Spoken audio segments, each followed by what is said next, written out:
이 시간 예배에 오신 여러분들을 진심으로 환영하고 축복합니다. 오늘 예배 드릴 때 저희가 예배 드리는 주제가 하나님이심을 알고 남에게 보여지는 예배가 아니라 마음으로 드리는 그런 예배 드리기 원합니다.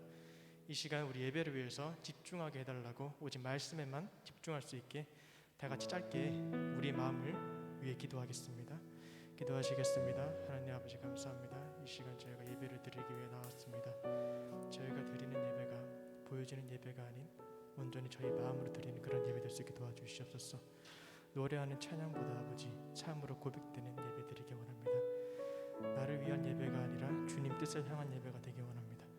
오늘 이 시간 내 마음과 정성 다하여서 주 앞에 드려지는 귀한 예배 드릴 수 있게 도와주시옵소서. 이 모든 것 감사드리며 예수님 이름으로 기도드렸습니다. 저희 다 같이 박수 치면서 신나게 갈 길을 밝히 보이시는 주 앞에 빨리 나아가도록 찬양하도록 하시겠습니다.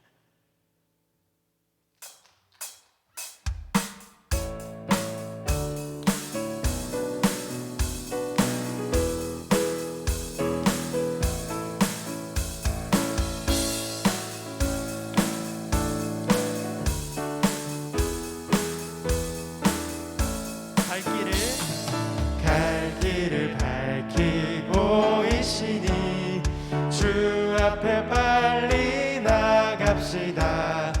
우리를 찾는 구주 예수 곧 오라 하시네. 다시 한번 갈 길을 밝히 보이시니 주 앞에 빨리 나갑시다. 우리를 찾는 구주 예수 곧 오라 하시네. 죄악 벗은 우리 영혼은 기뻐 뛰며 주를 보겠네. 하늘에 계신 주 예수를 영원히 섬기리. 우리를 오라 하시네. 우리를 오라 하시는 말 기쁘게 듣고 즐겨하세.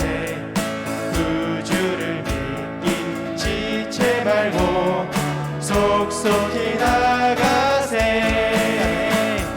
죄악 벗은 우리 영혼은 기뻐 뛰며 주를 보겠네. 하늘에 계신 주 예수를 영원히 섬기리. 주 오늘 여기 계시오니 다 와서 주의 말씀 듣세. 듣기도 하고 생각하니 잠이 치시로다. 죄악 벗은 우리 영혼은 기뻐 뛰며 주를 보겠네. 하늘에 계신 주 예수를 영원히 섬기리. 한 번 더 죄악 벗은 우리 영혼은 기뻐 뛰며 주를 보겠네. 하늘에 계신 주 예수를 영원히 섬기리. 주 오늘 여기 계시오니 주 오늘 여기 계시오니 다 와서 주의 말씀 듣세. 듣기도 하고 생각하니 잠이 치시로다. 죄악 벗은 우리 영혼은 기뻐 뛰며 주를 보겠네. 하늘에 계신 주 예수를 영원히 섬기리. 마지막으로 죄악 벗은 우리 영혼은 기뻐 뛰며 주를 보겠네. 하늘에 계신 주 예수를 영원히 섬기리.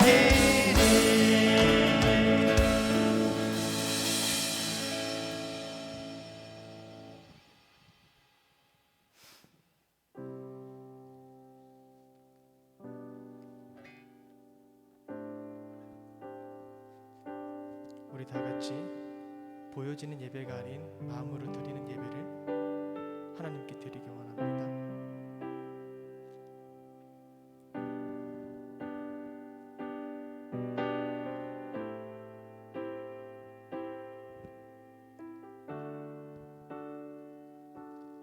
보여지는 예배 아닌 마음으로 드리는 예배, 노래하는 찬양보다 삶으로 고백되는 예배, 나를 위한 예배 아니 주님 뜻을 향한 예배, 내 맘과 정성 다하여서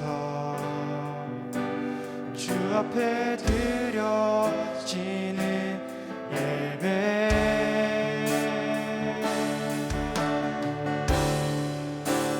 앞에 엎드려 경배합니다. 온전한 예배, 내 맘의 예배, 내 모든 것 받기 합당하신 분, 앞에 엎드려 예배합니다.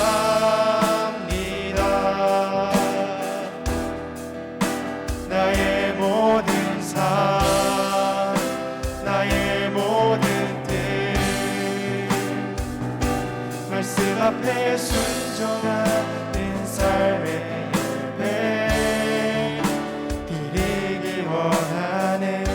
우리 처음부터 찬양합시다. 보여지는 예배 아닌,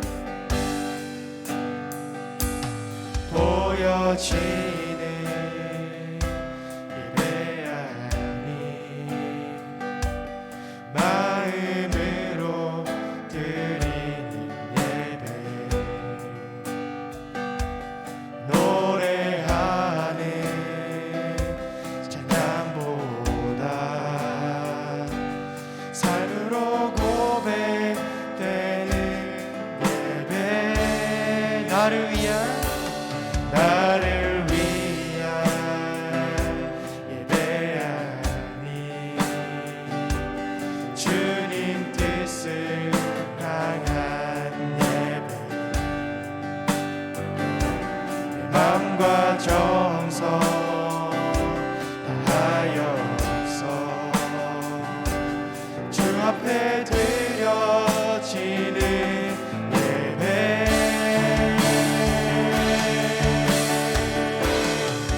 주 앞에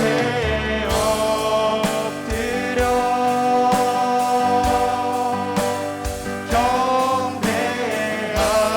경배합니다. 온전한 예배, 내 맘의 예배, 내 모든 것 받기 합당하신 분, 주 앞에 엎드려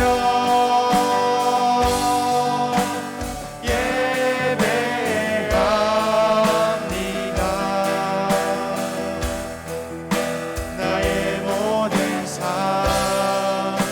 나의 모든 뜻, 말씀 앞에 순종하는 삶의 예배 드리길 원하네. 이 시간 우리 예배를 위해서 다 같이 기도하시겠습니다. 감사합니다. 주님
기도하겠습니다. 하나님은 우리의 찬양을 받으시기 합당하시며 우리의 생각을 지키시고 기쁠 때나 슬플 때나 늘 우리와 함께 하시는 임마누엘의 하나님이심을 고백합니다. 그러나 저희는 찬양해야 하는 입술로 불평을 일삼고 음란과 탐심 등 거룩하지 않은 생각을 하며 하나님이 우리와 함께 하시지 않는 것처럼 살았습니다. 늘 회개하며 은혜를 구하지만 반복적으로 죄를 짓는 연약한 우리를 불쌍히 여겨 주옵시고 다시 한번 십자가의 사랑을 구하오니 회복시켜 주옵소서. 예배의 자리를 기억하며 주를 사랑하는 마음으로 청년들이 이 자리에 모일 수 있도록 인도하여 주시니 감사합니다. 저희의 예배가 하나님 보시기에 기쁜 제사가 되게 하여 주옵시고 하나님께만 영광을 드리는 예배가 되게 하여 주옵소서. 이를 통해 하나님의 선하시고 기뻐하시고 온전하신 뜻이 무엇인지 분별하게 하여 주옵소서. 2022년이 얼마 남지 않았습니다. 우리에게 주어진 남은 시간 동안 한 해를 돌아보게 하시고 하나님께서 허락하신 은혜를 세어보는 시간이 되게 하여 주옵소서. 특별히 청년들이 제자의 삶을 결단하고 말씀을 상고할 수 있도록 인도하여 주셔서 감사합니다. 더 많은 청년들이 함께 모여 하나님 나라를 이루어갈 수 있도록 마음을 움직여 주옵소서. 우리 청년들이 학교와 직장 그리고 친구 및 가정 속에서 겪는 많은 어려움과 기쁜 소식을 함께 나누고 기도하며 거룩한 성장을 위해 서로 격려하는 거룩한 주의 군대가 되게 하여 주옵소서. 이를 통해 사랑의 영광로 같은 교회, 그리스도를 본받아 제자 삼는 교회가 되게 하여 주옵소서. 2023년 새로운 임원을 허락하여 주신 하나님께 감사드립니다. 임원들이 먼저 주와 친밀하게 교제하게 하시고 그리스도의 사랑이 흘러 청년들 각 사람에게 전해지게 하여 주옵소서. 새로운 사역을 계획하며 나아갈 때 한 마음을 품게 하여 주시고 기쁨으로 감당하게 하여 주옵소서. 주께서 말씀하신 마지막 때가 다가옴을 느끼게 하여 주옵소서. 전쟁, 전염병, 이상기후 등 세상에서는 이해할 수 없는 사건들이 끊이지 않고 있습니다. 특별히 아직도 진행 중인 우크라이나 전쟁이 하루속히 끝나게 하여 주시고 고통 속에서 살아가는 상처 입은 영혼을 그리스도의 사랑으로 회복시켜 주옵소서. 이러한 마지막 때에 우리의 마음을 새롭게 하셔서 결단이 필요할 때 결단할 수 있는 용기를 허락하여 주옵소서. 기도로 중보하고 재정으로 헌신하거나 또는 사역지로 주께서 나를 부르실 때 상황과 환경을 보지 않고 오직 주만 의지하여 아멘으로 순종할 수 있는 믿음을 허락하여 주옵소서. 이 시간 말씀을 듣습니다. 우리가 온전히 말씀에 집중할 수 있도록 도와주시고 목사님께서 하나님의 말씀을 바로 대언하게 하시며 성령으로 충만케 하여 주옵소서. 우리의 예배를 받으시는 주님께 감사드리며 예수님의 이름으로 함께 기도합니다. 아멘.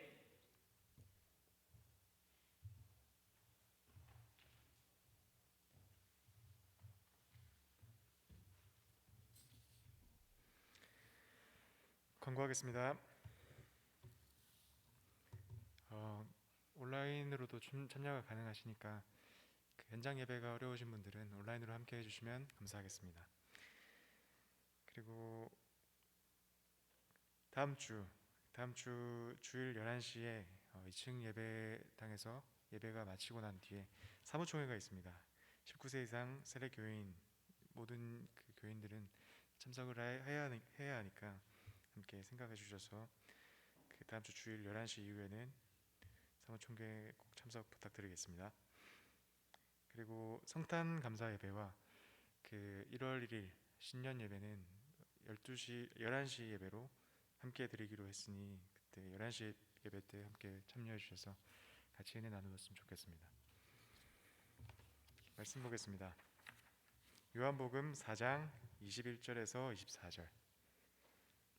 요한복음 4장 21절에서 24절입니다. 다 찾으셨나요? 다 찾으셨으면 함께 말씀이 짧으니까 함께 같이 읽도록 하겠습니다. 예수께서 이르시되 여자여 내 말을 믿으라. 이 산에서도 말고 예루살렘에서도 말고 너희가 아버지께 예배할 때가 이르리라. 너희는 알지 못하는 것을 예배하고 우리는 아는 것을 예배하노니 이는 구원이 유대인에게서 남이라. 아버지께서 흔들게 예배하는 자들은 영과 진리로 예배할 때가 오나니 곧 이때라. 아버지께서는 자기에게 이렇게 예배하는 자들을 찾으시느니라. 하나님은 영이시니 예배하는 자가 영과 진리로 예배할지니라. 아멘. 영과 진리로 예배할지니라 제목을 가지고 박준영 목사님께서 말씀 전해 주시겠습니다.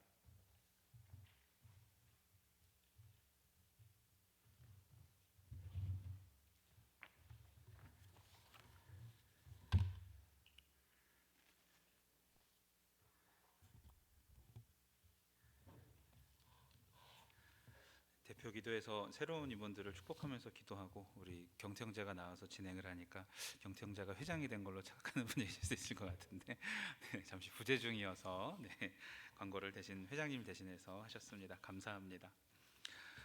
영과 진리로 예배할지니라 말씀 함께 듣습니다. 지난주에 영으로 예배하는 것에 대하여서 말씀을 나눴어요. 기억나시나요?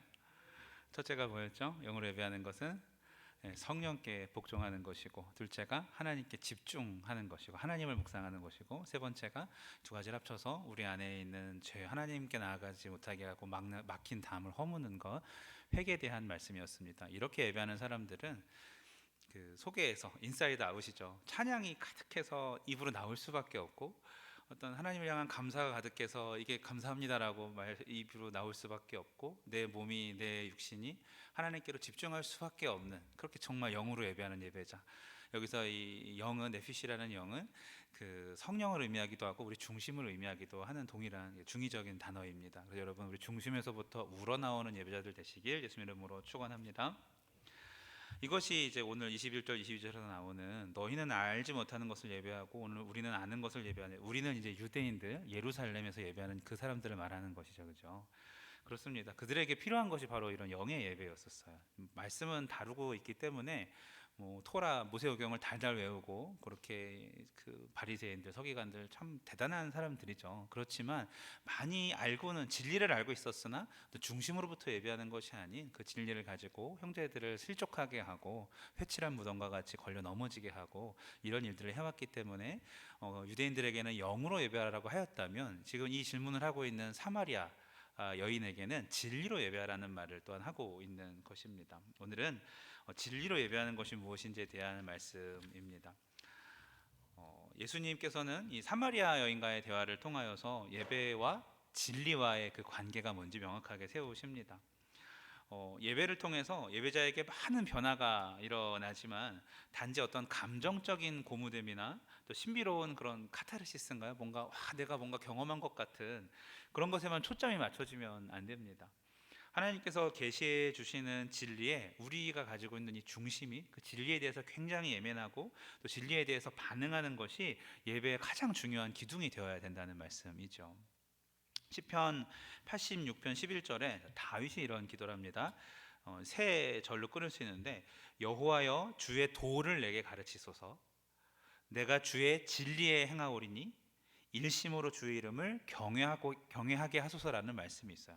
자, 여호와여 주의 도를 내게 가르치소서. 다윗이 내 삶에 하나님의 도, 하나님의 길이 무엇인지 목이 말라서 주의 도를 내게 가르쳐 달라고 이렇게 기도를 하고 있죠.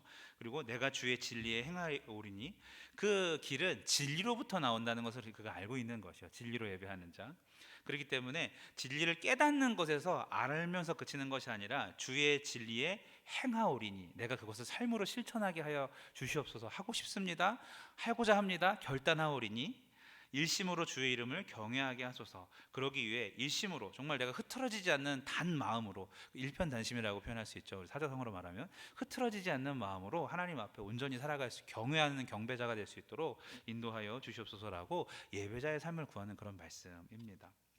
진리가 이끄는 삶을 열망했던 그 다윗의 삶이 예배에 반응했던, 그러니까 중심이 진리에 반응했던 예민했던 사람이었습니다.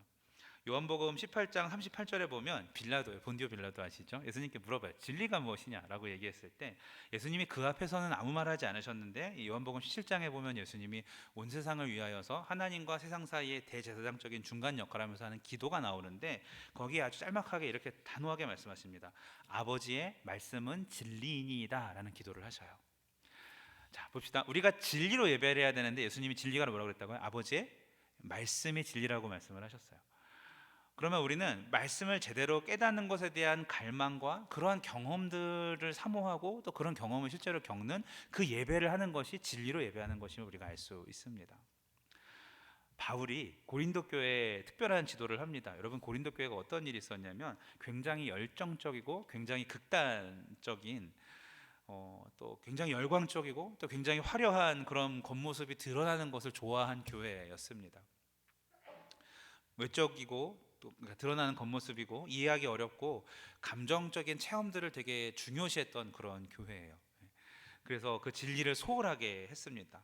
그 중에 한 가지가 뭐냐면 방언에 대해서 굉장히 몰두하는 부분들이 있었어요. 제가 이제 우리는 안 그런 걸로 아는데 어떤 감리교회에 다니는 그 청년들이 한두 명 저한테 방언을 못 받은 거에 대해서 굉장히 낙심하면서 그 신앙의 회의가 드는 애들, 한 오랫동안 구했는데 그런 친구들이 이런 질문을 하더라고요. 다들 하는데 나만 못하니까 그런 것 같고 하나님이 나와 함께 안 하시는 것 같고 막 이렇게까지 얘기를 하시더라고요. 이 방언에 몰두하는 그 고린도 교회에 고린도전서 13장 23, 25절을 보면 쉽게 보면 이런 것입니다. 바울이 이렇게 얘기해요. 재밌는 표현. 잘 생각해봐라. 우리 온 교인이 다 방언으로 말하면 그 방언을 모르는 사람이나 진리를 모르는 사람이 와가지고 얼마나 이상하게 여기겠느냐. 여러분, 우리가 대화를 방언으로 한다고 생각해 보십시다. 이게 정상적인 게 아니잖아요, 그죠? 성경 그들의 표현, 그것을 잘 모르는 사람들이나 불신자들이 와서 너희를 미쳤다 할 것이다라는 표현이 있어요. 하지만 온 교회가 방언이 아니라 다른 것, 예언을 하면, 자 여기서 예언은 그 노스트라다무스 같은 뭐 그런 말을 하는 것이 아니라 반드시 이루어질 하나님의 말씀을 선포하고 그 말씀이 이루어진 것을 증명해내면이라는 뜻이에요. 이 말씀을 가지고 말씀을만을 이야기하면 모르는 자나 불신자들이 와서 그 말씀 앞에 자기를 책망하는 하나님의 뜻을 발견하고 마음속에 숨은 일들이, 아무도 모르는 일들을 말씀이 그것을 찌르니까 드러나게 되어서 엎드려 하나님께 경배하며 참으로 너희 가운데 하나님이 계신다라고 오히려 그들이 광고할 것이다라는 말씀이 있어요. 온 교회가 방언을 말하는 것에 몰두하면 사람들은 미쳤다 할 것이지만 온 교회가 말씀에 몰두하면 사람들은 너희를 칭찬하고 인정할 것이다라는 말씀, 그 고린도전서의 말씀입니다. 할렐루야. 신앙을 가진 자들의 감정적인 활동은요, 경험을 줘요. 기쁨을 경험하게 하지만 진리의 활동들은 경험이 아니라 기준을 세워줍니다. 길을 보여주게 되죠. 더 하나님을 바라보게 되고 하나님께 내 삶을 고정하는 역할을 하게 됩니다. 그래서 진정한 예배라는 핵심에는 언제나 진리가 있어요. 하나님의 말씀이 살아 숨쉬는 것이 진정한 예배가 되는 것입니다. 여러분, 오늘 왜 오셨습니까? 예배를 어떻게 드리러 오셨습니까? 하나님 앞에 어떻게 예배하는 게 진리, 영과 진리로 예배하는 것일까요? 말씀에 몰두하시길 바랍니다. 느헤미야서를 보면은요, 마음이 완전히 말씀 앞에 마음이 열려 있는 예배자들이 그런 태도로 있을 때, 말씀이 딱 주어졌을 때 어떠한 능력이 나타나는지를 보여주고 있습니다. 여러분, 그 수르바벨, 느헤미야 그리고 에스라 해서 3차 동안 포로 귀환을 북이스라엘과 남유다가 각각 아수르와 바벨론에 무너져서 다 흩어져 살고 있을 때에 다시 하나님께서 이 느헤미야, 에스라 통해서 스룹바벨 통해서 1차, 2차, 3차에 모여서 성전을 재건하라는 말씀, 특히 성벽을 재건하라는 말씀을 주시죠. 그리고 성벽 건축을 다 끝냈을 때 느헤미야 백성들이 이 학사였던 에스라한테 하나님의 말씀을 포함하고 있는 이 두루마리를 낭독해달라고 요청을 합니다. 그냥 그 편지 읽듯이 두루마리를 읽는 것이었어요. 무슨 강의를 해서 설교를 준비하는 것이 아니라 그냥 주신 말씀, 아마 모세오경입니다. 그 모세오경을 읽으라는 말씀이었는데 이런 말씀이에요. 그가 모든 사람들이 보는 앞에서 두루마리를 펼치자 사람들이 다 일어납니다. 말씀 앞에. 그리고 느헤미야 8장 6절을 보니까 에스라가 위대하신 하나님 여호와를 송축하며 모든 백성이 손을 들고 아멘 아멘 하고 응답하고 몸을 굽혀 얼굴을 땅에 대고 여호와께 경배하느니라 라는 말씀이 있어요. 말씀을 쭉 읽으면서 주님을 송축했더니 사람들이 다 엎드리는 그런 장면입니다. 그 당시에요, 지금 막 건설 현장에서 공사가 딱 끝난 다음에 무슨 웅장한 음악이 있었던 것도 아니고 서정적인 간증이 있었던 것도 아니고 딱딱해 보일지는 모르지만 오히려 견고한, 오직 성경의 진리가 그 자리에 있는 모든 사람들로 하여금 교궤를 숙이게 하고 하나님을 경배하게 만든 것입니다. 말씀을 사모하는, 말씀 앞에 간절한 그들의 태도가. 따라해봅시다. 진리로 예배하라.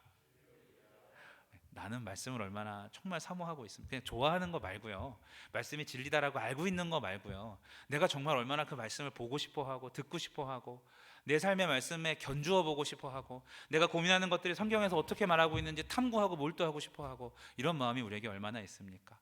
우리는 교회를 다니면서 그러니까 기본적으로 이스라엘 백성은 토론하는 문화가 발달되어 있어요.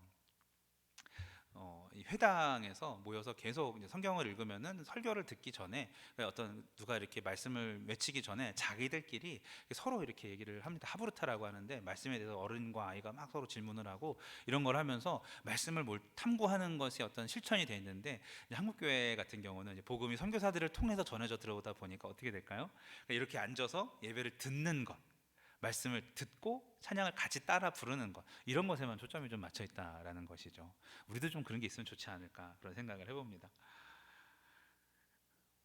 자, 영으로 예배하는 것은 우리 중심 인사이드 아웃이었고, 진리로 예배하는 것은 하나님의 말씀에 몰두하면서 예배하는 것, 말씀을 달게 여기는 것이었어요. 그렇다면 영과 진리로 예배하는 이 성경의 모범은 어디 있을까요? 성경에서 그렇게 나온 사람들, 골로새서 3장 16절에 보니까 그리스도의 말씀이 너희 속에 풍성히 거하여 모든 지혜로 피차 가르치며 권면하고 시와 찬송과 신령한 노래를 부르며 감사하는 마음으로 하나님을 찬양하고, 자, 이렇게 나와 있습니다.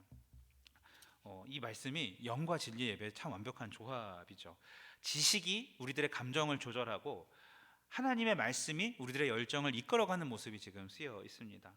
우리가 아무리 예배 중에 좋은 느낌을 받았어도 그것이 진리 때문에 그런 것이 아니라면, 다른 포인트 때문에 그런 것이라면, 그것은 아마 나와 코드가 맞았기 때문에, 공감이 됐기 때문에 그런 부분이 있을 거예요.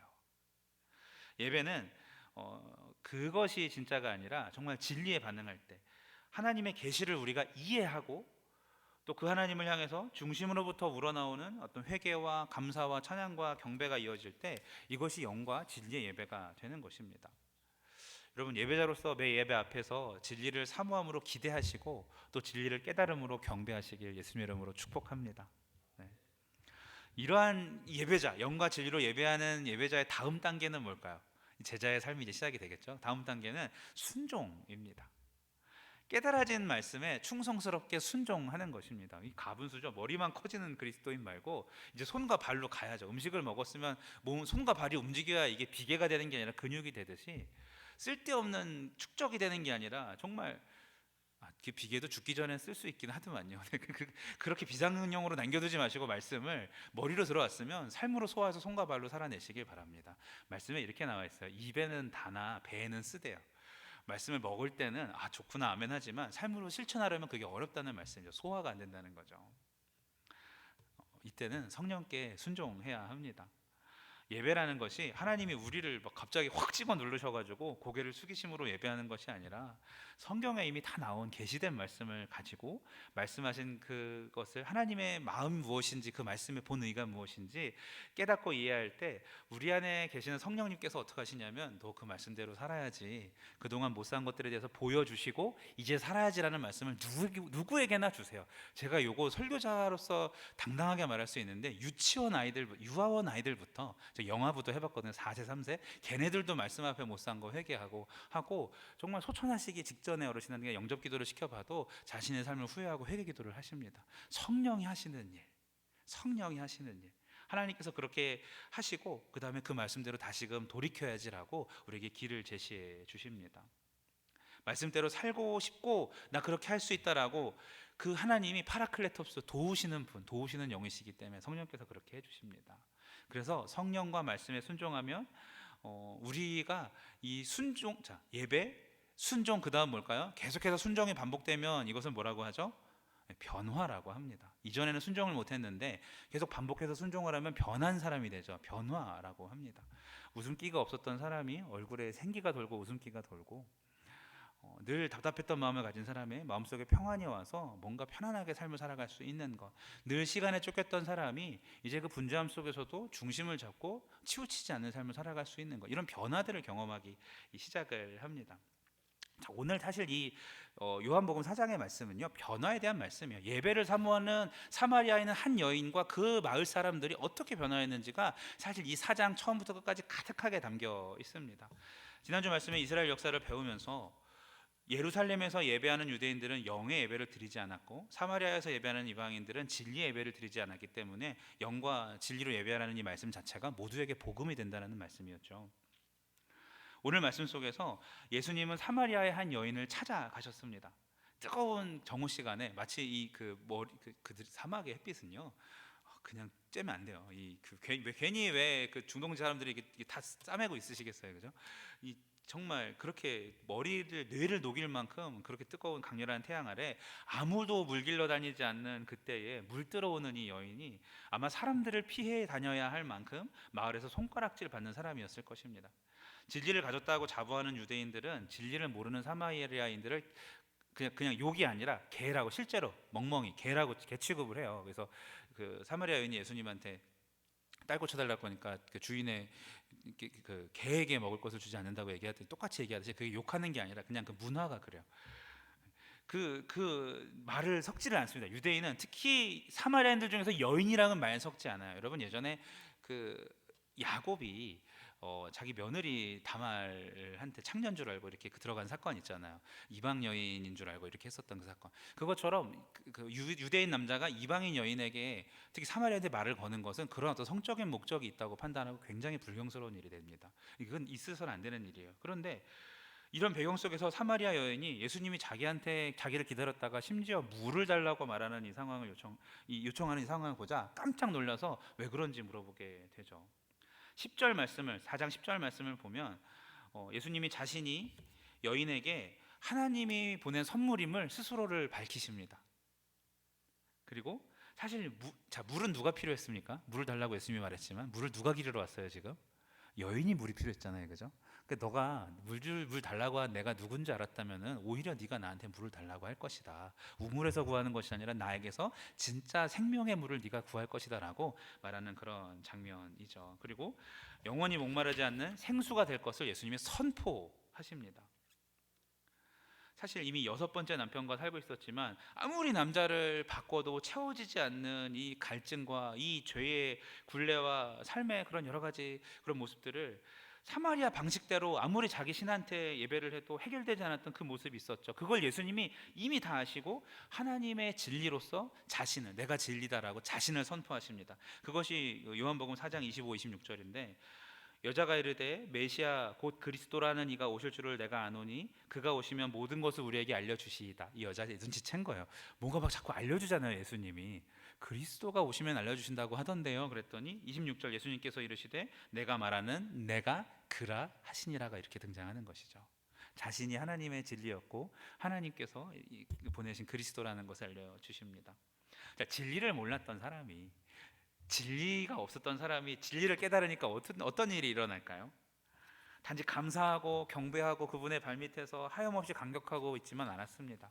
진리는요 사람을 자유케 해요. 요한복음 8장 23절 진리를 알지니 진리가 너희를 자유케 하리라 말씀하시잖아요. 이 여인이 28절에 물동이를 버려두고 동네에 들어가서 사람들에게 이르되 29절 내가 행한 모든 일을 나한테 말한 사람을 와서 봐라 여기 그리스도가 있지 않냐라고 말을 하고 이 30절 말씀에 그들이 동네에서 나와 예수께 오더라. 자, 사람을 피해 다녔던 여인이 사람을 찾아다니는 여인으로 180도 바뀌게 됩니다. 이걸 뭐라고 하죠? 변화. 뿐만 아니라 42절을 보면 진리를 놓치기 싫어서 이 사마리아 사람들이 그러니까 진리가 없었던 사람들이잖아요. 그냥 자기들끼리 예배했던 사람들. 이 사람들이 예수님을 이틀 더 유하게 거기 머물게 하시고 예수님은 바쁘셨어요. 머리 둘 것도 없었었고 베드로의 집에서 하룻밤 묵고 새벽 오히려 미명에 기도하러 가셨을 때 그 밤새도록 거기 고쳐달라고 기다렸던 사람 많았지만 천국 복음을 전하기 위해 다른 마을로 가자라고 얘기하실 정도로 계획 있게 움직이셨던 분이셨는데 밤새 기다리는 사람 뭐가 되겠어요? 계획 있게 움직였던 분이셨는데 사마리아 백성들이 진리가 없어서 진리를 알려달라고 했더니 이틀을 더 묵으셨다는 건 굉장한 일 아니겠습니까? 영적인 활동에만 치중해 있고 진리를 모르는 사람들을 만나셨을 때는 거기가 무슨 유대인들이 꺼리는 곳이든 가면 안 되는 곳이든 상관없이 이틀을 더 유하셨으니까 3일 동안 계실 정도로 진리를 깨닫게 하는 일에 열심히 있으셨던 분이십니다. 22절에서 예수님께서는 너희는 알지 못하는 것을 예배한다 하신 것처럼 사마리아인들의 예배는 진리가 없었다고 말씀드렸어요. 자, 진리가 없으면 어떤 일이 일어날까요? 잠언 29장 18절을 보니까 상반절 말씀만 보면 묵시가 없으면 백성이 방자히 행하거니와 말씀이 있으면 복을 받는다는 말씀이 있어요. 그 동네에 방자히 행하는 죄인들이 이 여인 하나만 있었겠습니까? 진리가 없었던 수많은 사람들이죠. 하지만 그 많은 사람들 중에 이 여인 때문에 예수님이 지금 와서 만난 거잖아요. 그 많은 사람들과 여인의 차이가 무엇일까요? 딱 한 가지가 있는데 이 한 가지가 성경에서 밝혀지는 게 이 여인은 뭐에 관심이 있었다? 예배에 관심이 있었다. 어떤 게 진짜 예배인지 굉장히 관심이 있었다라는 것이죠.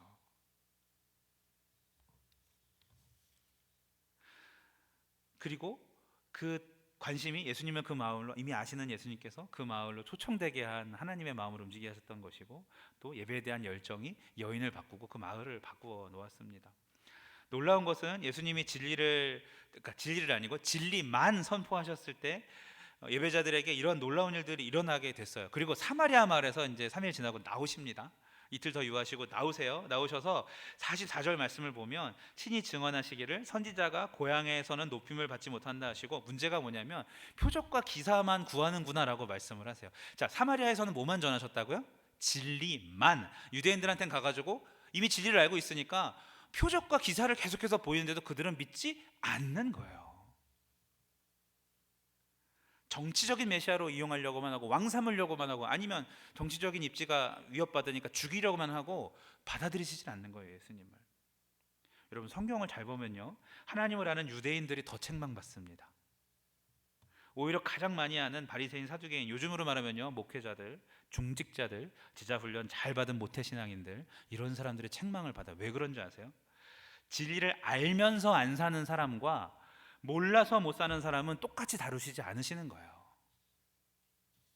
사랑하는 여러분, 예수님이 진리심을 믿으십니까? 하나님의 말씀이 진리심을 믿으십니까? 하나님이 거룩한 말씀으로 세상을 창조하시고 만물을 붙드시고 우리를 구원하겠다라고 말씀하셨으면 그대로 되는 것입니다. 공중 권세 잡은 자 사탄의 머리를 박살내시고 우리를 온 세상에 퍼져 되물림되고 있는 이 죄의 사슬을 끊어버리고 구원하시겠다고 선포하셨으면 그대로 되는 것입니다. 하나님의 말씀은 예언이라고 표현해요. 왜? 그대로 이루어지니까. 말씀은 능력 있고 그대로 됩니다. 믿으시면 아멘. 그렇다면 유대인들처럼 어떤 드라마틱한 표적을 구할 필요가 없는 것이죠. 진리를 깨달은 사람처럼, 말씀대로 될 것을 아는 사람처럼, 그 사마리아 사람처럼 그렇게 사시길 축복합니다. 여러분, 행하십시오. 다시 말씀드립니다. 알면서 살지 않으면 더 큰 책망을 받습니다. 말씀대로 살면 그 말씀이 반드시 내 삶 속에 이루어지니 아는 만큼 행하시길 축복합니다. 그 말씀이 내 삶 속에서 이루어지는 것을 우리는 무엇이라고 합니까? 두 글자로 따라해봅시다. 능력. 그게 능력이에요. 다른 게 능력이 아니라. 도식이요. 예배를 드리는 자들에게 성령이 마음을 주셔서 순종하게 하고, 예배다음 뭐라고요? 순종을 하게 하고, 순종이 반복되다 보면 뭐가 일어나죠? 우리 안에 변화가 일어나게 되고, 그 변화를 따라 말씀을 쫓아 살다 보면 뭐가 나타난다? 말씀이 이루어져서 능력이 나타난다. 예배, 순종, 변화, 능력. 이것이 제자의 능력이 되는 것이죠. 할렐루야. 그래서 제가 소제목으로 제자의 삶, 예배의 능력이라고 이렇게 하는 것이 바로 그것입니다. 여러분, 말씀을 맺습니다. 20, 30대가 가진 가장 큰 예배 축복이 뭔지 아세요? 예배를 드리면서, 예배를 하나님 앞에 함께 나아가면서 흘릴 수 있는 눈물이 남아 있다는 것입니다. 정 집사님, 나이를 먹으니까 눈물이 잘 안 나오죠. 젊을 때는 그냥 진리의 반응이 돼요. 무슨 감격스러운 예와 이런 게 아니라 그냥 그 말씀이 내가 고민하고 있던 것이 탁 털어지면은, 아 그렇구나, 모르던 걸 깨닫게 되면 이게 눈물이 막 터지는데, 나이가 들면은 아는 말씀들이 많아져서 그런지 또 좋은 말씀하시는구나, 이런 식으로 그 진리에 대한 집중도가 떨어진다라는 거죠. 여러분, 지금 복 받은 겁니다. 이때 하나님의 말씀 앞에 많이 영광 돌리시길 바랍니다. 그 말씀이 나에게 다가올 때, 그 큰 의미로 느껴질 때 자연스러운 반응이 우리의 눈물이 나고 마음속에 가슴 떨림이 있는 그것인 것이죠. 나이 들고 말씀 익숙해지면 오히려 알면서 불순종하는 이스라엘처럼 되기가 쉬운 것이죠. 85세 청년 갈렙이 주님의 말씀을, 예전에 하셨던 그 말씀 딱 붙잡고 강대한 안악자손을 보면서, 하나님 그날에 내게 말씀하신 이 땅 내게 주신다며요. 말씀 그대로 이루어질 줄로 믿사오니 이 산지를 내게 주소서라고 땡겼던 그 갈렙과 같이 오늘 말씀에 우리의 중심이 반응을 여러분들이 하셨다면, 여러분 나이와 상관없이 청년임을 믿습니다. 사랑하는 울산교회 우리 선결 가족 여러분, 방송으로 함께 하시는 예배자 여러분, 하나님의 기준에 맞는 합당한 영과 진리의 예배를 드리십시오. 예배가 순종으로, 순종의 변화로, 그 변화가 쌓여 능력으로 이어지는 제자의 삶들을 잘 사시길 예수님 이름으로 축원합니다.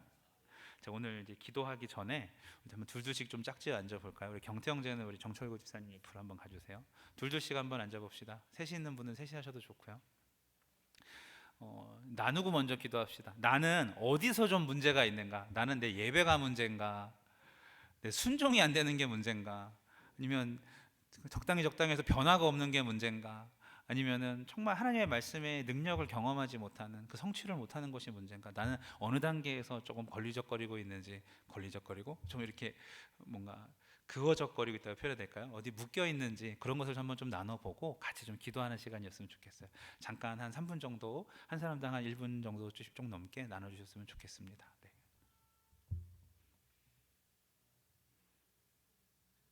방송실에서는 음악을 잠깐 틀어주시면 감사하겠어요.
축복의 말씀도 있고 말씀대로 살지 못하는 자에게 임하신 하나님의 심판도 있을 텐데 지금 제가 그것을 감사함으로 다 받아서 온전히 주의 뜻대로 하나님 앞에 믿음으로 살아가는 믿음의 사람 되기를 소망합니다.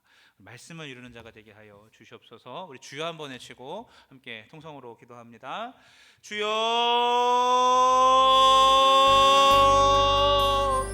하나님 아버지, 그렇습니다.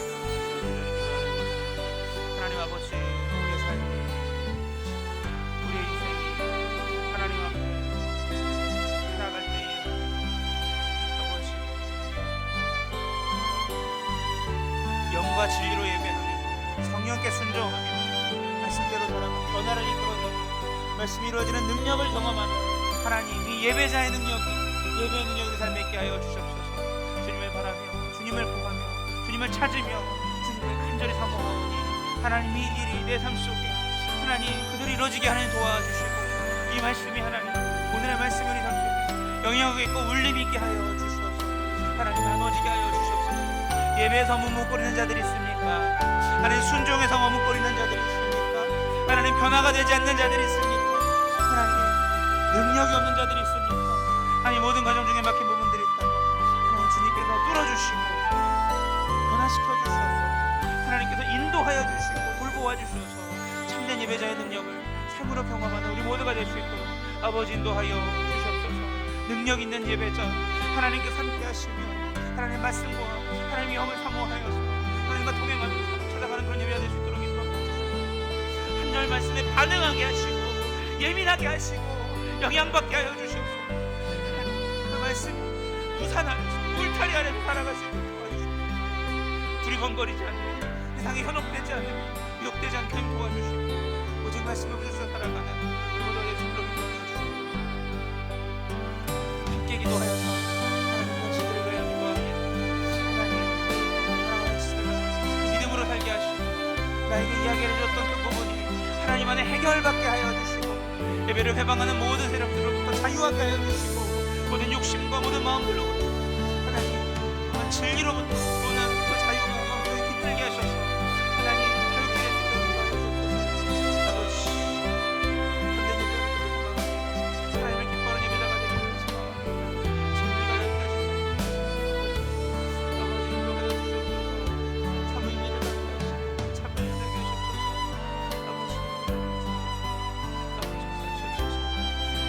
하시옵소서. 아버지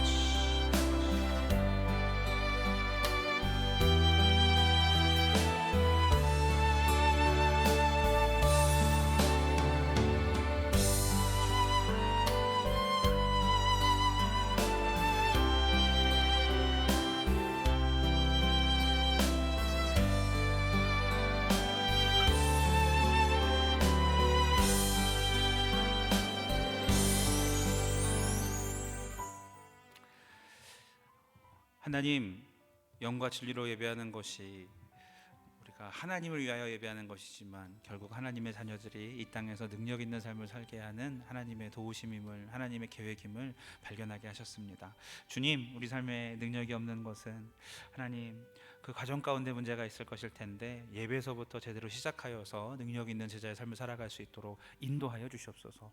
나에게 자신의 얘기를 솔직히 나누어 준 사랑하는 지체에게 하나님 특별히 역사하여 주시어서 하나님 그에게 성령으로 임재하여 주시고 내밀하게 동행하여 주시고 삶의 모든 부분을 하나님 다루시고 만져 주셔서 꽉 붙잡아 주셔서 삶 속에 풍성하신 하나님의 은혜 안에 예배자가 순종으로 변화로 능력으로 나아가는 그 길을 하나님 동행하여 주시고 인도하여 주시옵소서.